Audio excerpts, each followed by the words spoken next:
Mpenzi mtazamaji wa makala yetu ya leo, tutakwenda kuangazia jinsi gani mabaraza ya watoto mkoa wa Shinyanga yanavyokuwa chachu katika kuibua changamoto zinazohusu watoto katika sekta ya elimu, afya, miundombinu ya barabara, mazingira, sekta ya michezo, kisha serikali kutatua baadhi ya changamoto hizo na kuleta matokeo chanya katika jamii. Kupitia mabaraza hayo, sauti za watoto zimekuwa zikisikika, ambapo leo tutaangalia mpango kazi wenye vipaumbele 7 katika kata ya Iselamagazi, Shinyanga vijijini, yaliyoibuliwa na mabaraza hayo na kuomba sasa serikali kuyafanyia kazi. Kufuatia mwongozo wa uundaji wa mabaraza wa mwaka 2022 kwa kushirikiana na shirika la Rafiki SDO kupitia mradi wa kuimarisha asasi za kiraia mkoa, mradi unaotekelezwa katika wilaya 3 za Kahama, manispaa ya Shinyanga na halmashauri ya Shinyanga, chini ya ufadhili wa shirika la SIDA, vijana wameweza kutambua haki zao. Baraka Mzeli ni kaimu mkurugenzi halmashauri ya wilaya ya Shinyanga, anaeleza mikakati ya serikali katika kufanyia kazi vipaumbele hivyo vilivyoibuliwa kupitia baraza la watoto.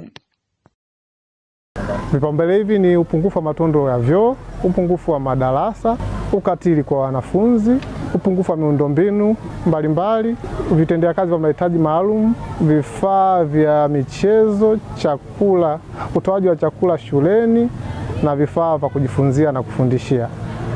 Vipo vipaumbele ambavyo mwalimu moja kwa moja shuleni anaweza kuvitekeleza kama vifaa vya kufundishia na kujifunzia, mwalimu ana uwezo wa kuandaa zana, na vipo vipaumbele ambavyo halmashauri kama halmashauri kupitia ofisi ya Rais TAMISEMI inaweza kuvitekeleza, na vipo vipaumbele ambavyo vinaweza kutekelezwa na halmashauri kupitia mapato yake ya ndani. Niahidi kwamba katika upungufu wa madarasa halmashauri ilishaomba kupitia ofisi ya Rais TAMISEMI ndani ya mwaka wa fedha 25-26 tunaweza tukapata madarasa na kupunguza huo upungufu. Pia halmashauri imetenga kupitia bajeti yake ya mapato ya ndani ujenzi wa madarasa katika shule mbalimbali ambazo zina upungufu mkubwa wa madarasa. Kwa upande wa vifaa vya michezo, niseme kwamba serikali kupitia fedha ya elimu bure ina kifungu cha vifaa vya michezo, hivyo tutawasimamia watendaji wetu wa chini ili waweze kununua vifaa vya michezo. Na niseme kwa upande wa mahitaji maalum, kwa sasa miundombinu yote inayojengwa mipya serikali ina kipengele kinachokonsida mahitaji maalum. Kwa hiyo kwa ujumla niahidi vipaumbele vyote ambavyo vimebainika katika kikao kazi chetu cha leo vitatekelezwa ndani ya mwaka mmoja. Vile vile vipaumbele hivyo havijaacha kundi maalum nyuma, ambapo msisitizo mkubwa ni jamii kuendelea kufichua watoto wenye ulemavu ili wapatiwe elimu. Ngasa Mboje ni mwenyekiti wa halmashauri ya Shinyanga. Watakapomaliza hizo kata 10 basi wajielekeze kwenye kata zile 16 ambazo zitakuwa zimebakia. Na kwa sababu jambo ni jema na wamekuja kwa muda mwafaka, basi sisi tutahakikisha kwamba wataalamu wote ambao wanahusika katika idara hii wanashiriki katika zoezi zima na kuhakikisha kwamba wanachukua changamoto zote na kuzifanyia kazi ama kuziwasilisha kwa mkurugenzi mtendaji wa halmashauri ya wilaya Shinyanga. Niombe na nitoe wito kwa wananchi wote, na najua jamii yetu ina watoto wenye mahitaji maalum, lakini kumekuwa na changamoto ya kuwaficha watoto hawa. Wakati umefika sasa wa kuwaibua watoto hawa, kwa sababu kila mmoja anapozaliwa anakuwa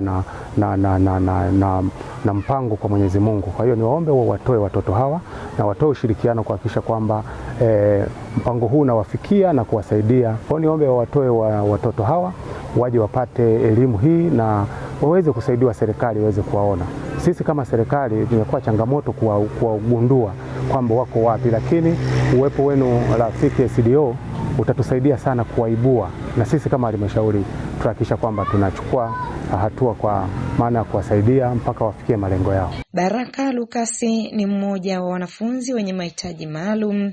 Kwa sasa yuko darasa la 3 katika shule ya msingi Iselamagazi Shinyanga vijijini anaona furaha kupelekwa shule. Nafurahi sana kupata elimu kwa furaha sana. Mimi shule naipenda sana kwa mpango wa Mungu. Na hata na wazazi wamefurahi sana kuniingiza shuleni. Ndo nimejua sana kusoma. Kwa huu mpango utaweza kutusaidia sisi walemavu. Wazazi wasiwatenge watoto wao kuwaacha kuwapeleka shuleni. Kwa upande wake Aileen Kisweka ambaye ni afisa elimu maalum msingi anaeleza juu ya elimu jumuishi. Kwa kata hii ya Iselamagazi shule zote zinatekeleza elimu jumuishi, lakini kwa shule ya Iselamagazi shule ya msingi yeye inatekeleza kwa kiasi kikubwa zaidi, kwa sababu hali ya mwitiko wa wazazi juu ya kuwaleta watoto wenye mahitaji maalum kwa shule hii ya Iselamagazi umekuwa mkubwa ukitofautiana na shule zingine, kwa maana ya zinazoizunguka kata hii ambazo ukiondoa hii ziko kama shule 6 za msingi, ukiweka na hii inakuwa ya 7. Kama ambavyo unaona mazingira ya shule, hasa kwa shule hii ya Iselamagazi inatekeleza mradi wa elimu jumuishi. Tunapokea watoto wote wenye changamoto za uoni, usikivu, akili, wote watoto wa shule wa changamoto hizo wanapatikana hapa. Lakini katika utekelezaji wa majukumu hayo kwa watoto hawa, wazazi wamekuwa kidogo na muitiko tofauti na zamani ilipokuwa. Tunapozunguka katika kufanya zoezi la ubainishaji, walau wazazi wanatoka kuwaleta watoto wao. Isipokuwa bado kuna changamoto ndogo ndogo baadhi ya wazazi ambao wanakuwa wagumu kuwaleta watoto wao. Lakini hii inatokana na jamii kutokuamini kwamba watoto wao wanaweza kupata elimu iliyokuwa sahihi. Ni njia gani zimetumika kufanikisha swala la uandikishaji kwa watoto wenye mahitaji maalum? Na tumeweza kufanikiwa mara baada ya kutumia vikundi mbalimbali vya watu wenye ulemavu. Tunaita OPDs. Tunakitumia kikundi ambacho kiko kata ya Mwalukwa. Wale wamepata mafunzo tofauti ya kusaidia kufanya zoezi la uhamasishaji kwa wazazi juu ya kuwapeleka watoto wao shuleni. Kwa nini tuliyotumia vikundi hivyo? Tuliweza kuvitumia vile vikundi ili viweze kunisaidia mimi kama afisa elimu maalumu na jopo langu la timu ya ubainishaji na upimaji, ili basi kwa sababu wao ndio wahusika wakuu, kwa maana ya kwamba ndani ya kikundi kile tunao watu wenye ulemavu ambao wamefanikiwa.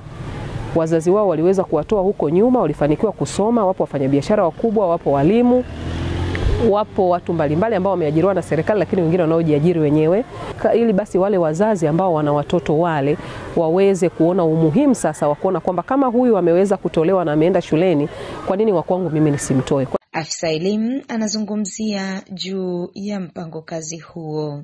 Sawa, mpango kazi huu ambao tunauandaa leo unaweza kuwa chachu, kwa sababu mle tumeshaanza kuonyesha changamoto mbalimbali ambazo zinawakuta watoto wenye mahitaji maalum. Kwa kupitia hizi changamoto tunaamini kama wadau mtaangalia ni wapi ambapo mnaweza mkaingia kuintervene ili kuweza kutusaidia sisi kama serikali katika majukumu yetu ambayo tunaendelea, ili uweza kuwasaidia watoto wenye mahitaji maalum, hususan utoaji wa vifaa, utoaji wa kuboresha miundombinu ambayo hii tunaiona. Uwepo wa mabaraza ya watoto, na namshukuru Mungu nilishiriki katika kuyaunda haya mabaraza ya watoto, umeleta chachu kubwa sana katika ikata Iselamagazi, kwa sababu watoto wenye mahitaji maalum hapo awali walikuwa hawashiriki katika mabaraza ya watoto. Lakini mara baada ya kuwapa components zile zinazohitaji watoto mabaraza ya watoto yawepo, watoto wenye mahitaji maalum wamejoin, wameingia katika yale mabaraza ya watoto, na imewasaidia wanafunzi wengine kuto kuwashangaa. Manake hapo awali ilikuwa mtoto mwenye ulemavu akitokea wanafunzi wengine wanashangaa huyu ni nani, lakini mabaraza ya watoto yamewaleta pamoja. Kwa hiyo kuna uwezo wa watoto wenye mahitaji maalum wakaeleza changamoto zao, wakaeleza nini ambacho kinawakuta wanapokuwa shuleni na challenge tofauti kama ni ukatili ambao unawakuta shuleni. Kwa hiyo wamekutana kwa pamoja kupitia mabaraza ya watoto, kupitia clubs za watoto, ili kuweza kutatua changamoto hii.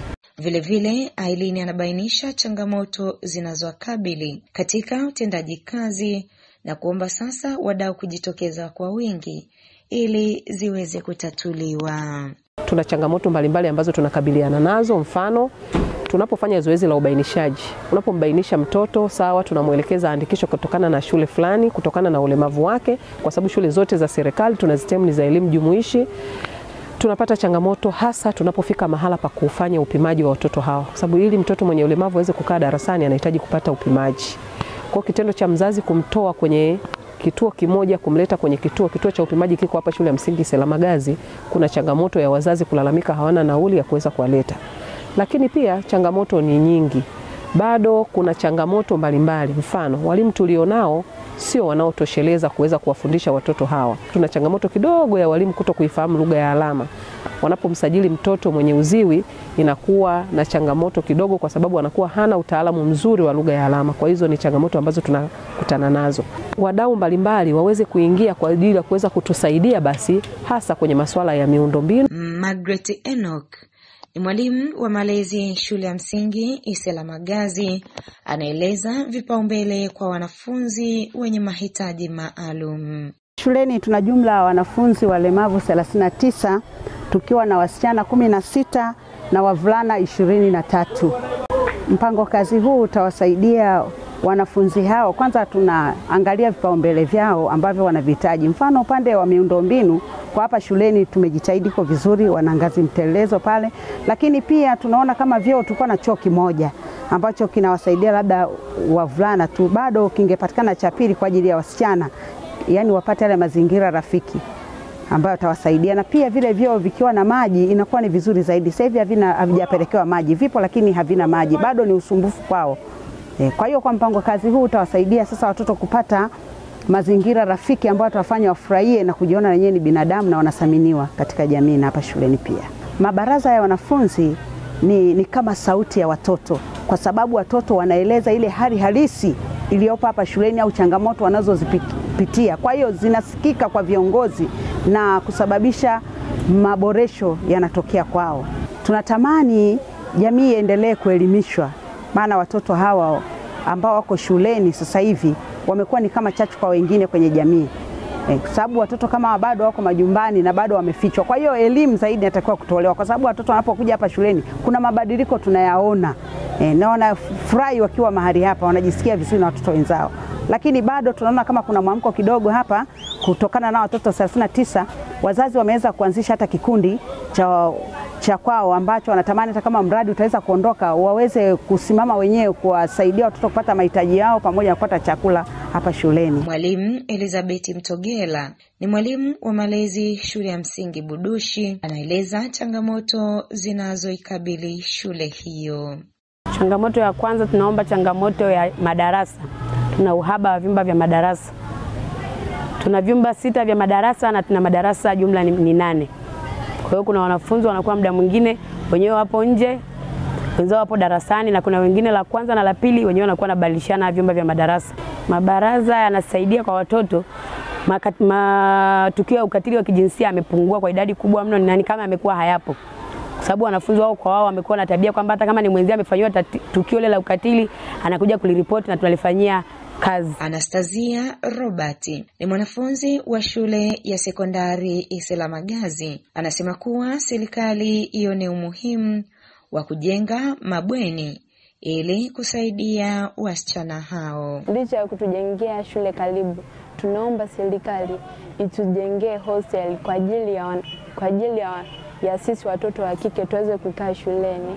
Aidha, Sospita Edson ambaye ni afisa ufuatiliaji na tathmini shirika la Rafiki SDO anaeleza umuhimu wa kikao kazi kilichowakutanisha mabaraza ya wanafunzi pamoja na watumishi wa serikali kutoka ngazi za maamuzi.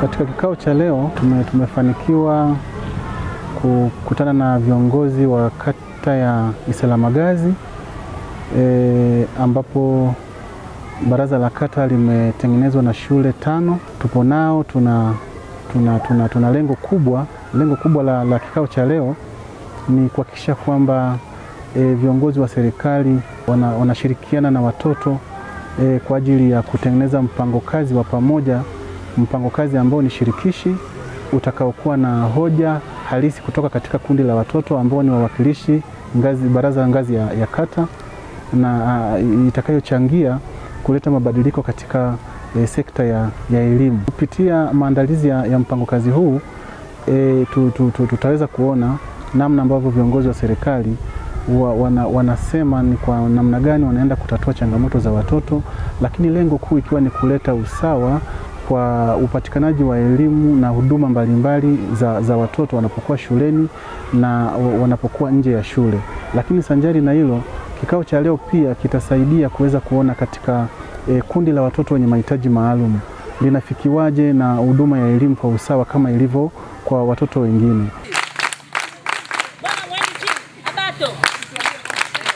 Mimi ni shujaa, nakataa ukatili, niache nisome, kwa msaada wa Mungu nitafanikiwa.